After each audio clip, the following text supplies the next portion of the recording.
বলেন তো আপনার নাম কি? রেখা বর্মন অধিকারী। আপনার বয়স কত? 19। জায়গাটার নাম কি? মধ্য কামাখালী। জেলা মানে অঞ্চলটা কি নাম? দক্ষিণ কামাখালী। দক্ষিণ কামাখ্যাগুড়ি। জেলা কি? আলিপুরদুয়ার। আচ্ছা, মর্নিং গো খাওয়ার আগে আপনার কি কি সমস্যাগুলো ছিল? মাথা ব্যথা, শরীর দুর্বল, সাদা প্রবলেম ছিল।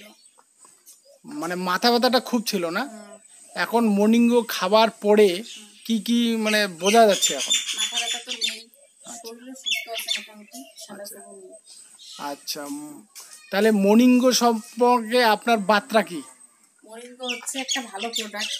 এটা খেলে আমি আশা করি যাদের যাদের শরীর অসুস্থ তারা খাইলে সুস্থ হতে পারবে। আচ্ছা, এটা কি মানুষকে বলা যায় বলে এটা আপনি খান এটা ভালো হয়ে যাবে? হ্যাঁ, বলা যায়। বলি না, আমি নিজে খেয়ে প্রমাণ পাইছি, আমার মাও সুস্থ হয়ে গেছে। এর জন্য বলতেছি মর্নিং গো খান যারা যারা খাননি এখনো পর্যন্ত। আচ্ছা, ঠিক আছে। বলেন মানে কয়টা খাওয়া হয়েছে এটা? দুইটা। আরো তোমাকে 2টা খেতে হবে, হ্যাঁ? তারপরে মানুষকে বলবেন। বলেন থ্যাংক ইউ মর্নিং গো।